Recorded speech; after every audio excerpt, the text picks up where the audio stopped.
पौराणिक कथाओं के अनुसार द्वारका में जब अंतिम बार दही हांडी का उत्सव मनाया गया तब राधा माँ ने श्री गणेश को निमंत्रण दिया था और श्री गणेश द्वारका आए थे। बहुत सारे मस्ती किए, गोपियों के साथ नाच गाना किया, बलदेव दाऊ के साथ मस्ती किए और राधा माँ के साथ भी बहुत समय बिताए।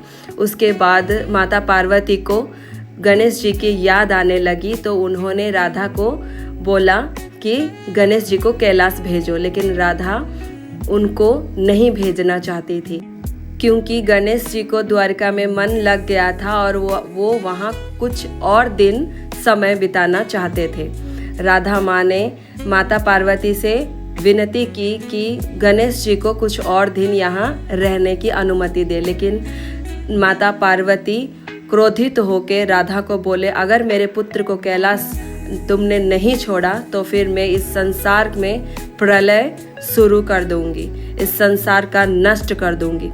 माता पार्वती ने एक असुर को ऋषि मुनि के रूप में राधा के वहाँ भेजा श्री गणेश को लाने के लिए, लेकिन राधा ने जब मना कर दिया तो फिर वो ऋषि मुनि एक असुर के रूप में वहाँ प्रकट हो गया। फिर राधा बोली कि मैं श्री गणेश को तुम्हारे साथ नहीं भेजूंगी। उस समय माता पार्वती कैलाश से ये बात सुन रहे थे और वो द्वारका में प्रकट हो गए, राधा के साथ विवाद करने लगे। ये सब सुन के जब श्री गणेश की नींद खुली तब उन्होंने देखा कि ये असुर मुझे यहाँ लेने नहीं, दो माताओं के बीच में झगड़ा करवाने के लिए आया था। श्री गणेश जी ने महासुर के साथ युद्ध किया और उसको पराजय किया। श्री गणेश ने महासुर के पराजय के बाद उनको बोला कि मेरे दोनों माताओं के मन से मोह को निकालो। तब महासुर ने दोनों माताओं के मोह से मन को निकाल दिया और श्री गणेश महासुर के साथ युद्ध करके थक गए थे। उनको बहुत ही तेज भूख लगने लगी थी।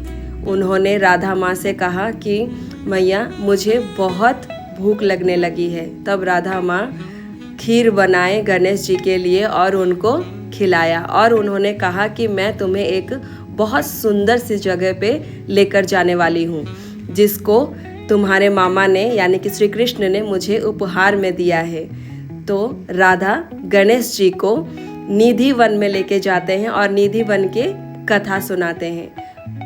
राधा श्री गणेश को कहते हैं कि जो भी सच्चे मन से यहाँ पूजा करेगा उनको राधा कृष्ण और 16,000 गोपियाँ नाचती हुई दिखाई देंगी। तो बोलो राधे।